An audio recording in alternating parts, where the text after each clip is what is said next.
If you are dead set on I'm a woman, I make a certain amount, I can afford myself to live a very nice life, and I don't want to be with anybody who can't at least match me where I'm at or create the life that I'm creating for myself for me, then you can't be mad that they are not with or settling for someone that they don't want. This show, to be honest, on a very low calorie, high protein diet. Be honest. Welcome to another episode of the That's Scary with Meloney P podcast. I am your girl, Meloney P, and we are here to have a conversation. Listen, before I get started, y'all, make sure you hit that subscribe button. We are dropping episodes every other day, and we are growing and growing and growing, and I'm very excited about the growth, y'all. On my channel, we make sure you're following me on Instagram, make sure you are following me on Spotify, make sure you're following me on TikTok, make sure you're following me on Apple Podcasts and anywhere that they play podcasts. Y'all, listen, today I'm just talking about something that somebody said this to me, and it really made me think. Me and my friend were having a conversation about how a lot of women, specifically Black women, are kind of living and creating and romanticizing their own life by themselves, and how it's really a good look. Now, let me explain what we mean by that. She brought this up and then it made me think. If you look on TikTok, right, and if you do like a Black girl TikTok, or if you do soft life or romanticizing my life, there are an awfully lot of women who have these beautiful spaces that they're living in. You know, they're showing you kind of a day in the life. They're showing you these little quick little vlogs of you know, their night routines or their morning routines. They're in a beautifully clean apartment by themselves. They're exercising. They're eating right. They're living and creating and romanticizing their lives. And I'm kind of here for it, because I feel like the conversation that I had with my friend was, you know, the dating pool is a little bit muddy. So women are kind of doing it on their own, and they're happily doing it on their own. Now, am I saying that women don't want to be married and have a partner? Heck no, I am not saying that. But looking from the outside in, it looks like women who are single are really like, you know, not pressing the I need to get married, I need to have a boo thing, but they're romanticizing and creating their dream lives by themselves. They're creating their own soft life. They're going to brunch with their friends, they're traveling, they're working these good ass jobs, making good ass money, living in these amazing spaces that are clean because there's not a man in there dirtying them up. And they appear to be content and happy with where they are. And at first, you know, I'm an advocate of, you know, create these beautiful Black families and these, you know, homes and stuff like that. But when I was talking to my friend about it and I started kind of paying attention to the peaceful lives that they appear to have, I kind of applaud that. I applaud that. And honestly, I think it's the best kind of thing they can do in a healthy way for their mental health. If you go on TikTok and just do a search for like get ready with me or a day in the life and do it under the Black TikTok hashtag, it's actually very beautiful to see all of these Black women who are living their dream lives. Now, again, I want to emphasize and I want to say that I'm not saying that they don't want to have a partner or someone to share it with. But I think that more so than them sulking and waiting for, you know, Mr. Right to show up, they are just happy in their day-to-day lives and, you know, creating the soft life and romanticizing their life while they're in their single space. And I'm really here for it. And when you think about it, it's much smarter to, you know, not settle for someone that you don't want to be with just to say that you are with somebody and then be in a toxic situation or be in a dirty space or, not be happy, that's a smart choice. And I'm really here for the women that are making that choice. I love looking at, these women who are traveling and TikToking and buying clothes and showing the cute outfits and doing their little makeup and doing these things. And they're appearing to live their best life. It's funny because I was thinking back to the episode that I did with Miss Joyce, and she's been married for 50 plus years, Black lady married for 50 plus years to her husband. And one of the things that she said on her episode that really stood out to me is that she admires how women in today's society are just doing what they want.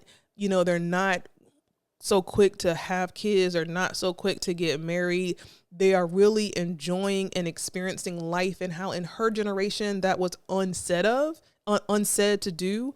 And that really stuck out to me because if you think about our parents, right, and you think about what Miss Joyce said in her episode, my mom literally got married at like 18 and was with my dad 50 plus years. You know what I'm saying? They did not have the opportunity to have the freedom and experience life and to have choices the way that we have. And I think that some people could kind of see that as a negative thing, right? Because you think about it, right?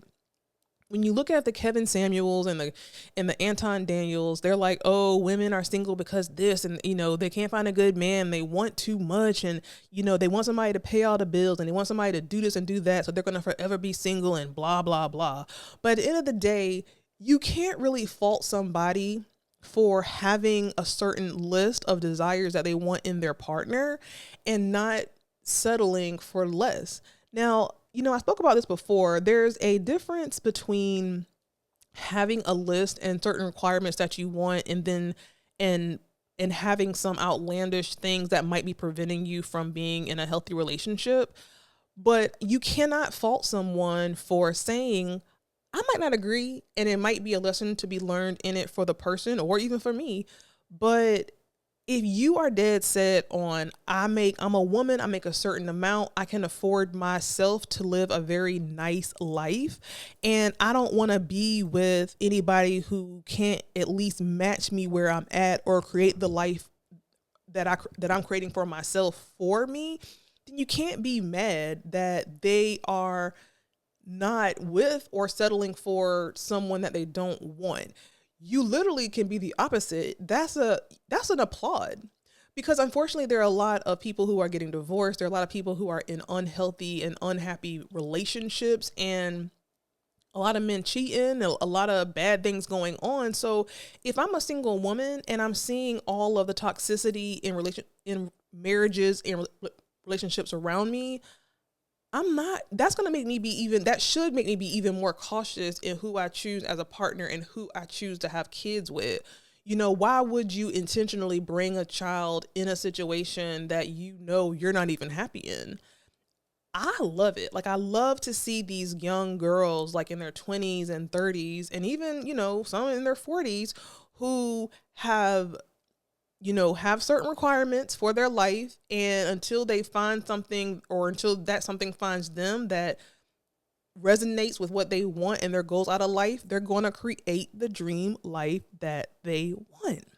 So often you see women settling because they feel like, oh snap, I'm 30, I'm 35. Some people even feel like, oh shit, I'm 25 and I don't got no kids and I'm not married and I'm not this or that. So let me rush, be with somebody, and then now, damn, I'm miserable and I made a mistake. Like, to me, those are the two options.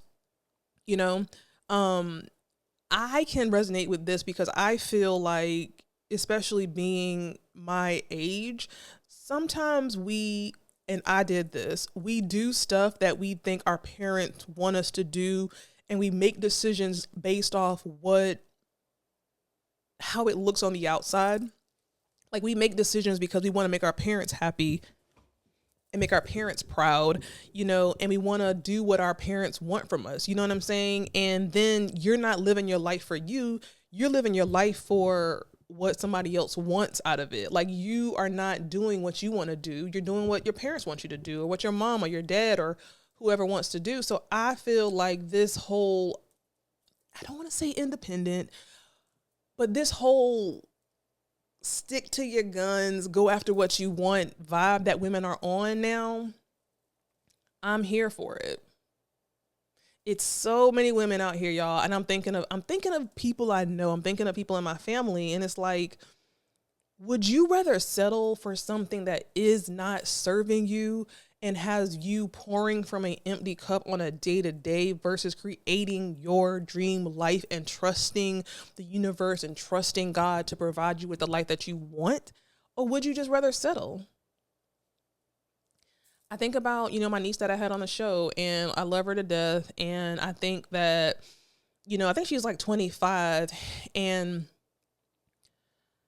I want her to be in the energy that I see a lot of the other girls are in, and as far as experiencing life in a different way than, like, your mom could, your dad could, your grandma could, because at the end of the day, there's so much opportunity out here that we didn't have, and that our parents didn't have, and that their parents didn't have.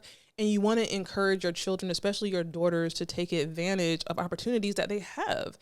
Because as soon as you have a baby child and be with this man, your whole life changes. And I just have to applaud the women out there who are creating their dream lives, creating their dream space, and believing God, if they do want to get married, if they do want to have kids, and, being honest if they don't, and not letting society pressure them to put them in situations that they don't have to be in. Because one thing that society will do is tell a woman that they're running out of time, and that your eggs are drying up, and that, oh my God, you're 30 and you should be here and you should be there. And then you are moving on based on fear versus moving on what you feel like you really, really want. And that's no life to live. Because once you start making those like long-term decisions like marriage and kids, shit changes. And I don't care what nobody say, but when you have a child with somebody, your life changes. Your life changes, your life changes, your life changes. And that's a very big decision and a very, very big step that should not be taken lightly or easily. Y'all, let me know your thoughts. I do the search on TikTok for like soft girl life or get ready with me or black girl aesthetic, whatever. And just look at all of these young women who are just living a good solo life and not feeling pressure to run out here and have a kid or start a family, but taking their time and experiencing life, traveling. It's just such a good thing to see. When I see them in their little apartments and they have their little nighttime cocktail and they have, clean little vacuum. I love a good vacuum mark on a carpet. And they're taking their dogs for a walk, and they're, going out with the girls for the weekend or traveling to Dubai. And I know that that's not everybody's situation and everybody can't afford that, but a lot of girls are experiencing that. And I love, love, love to see it, because despite what society tells you, you do have time. You do have time. Time is on your side. And I know that people are going to not agree with me, but time is on your side. Time is on your side. Do not rush. Take your time. Experience life. Enjoy all that life has to offer and continue to create the life that you want until you're blessed, if you want it, to, have a partner, be included in that life, and have children and live your life, y'all. But let me know your thoughts below, y'all. I want to hear your thoughts. Make sure you like, subscribe, and share the video, and I will see you in the next episode.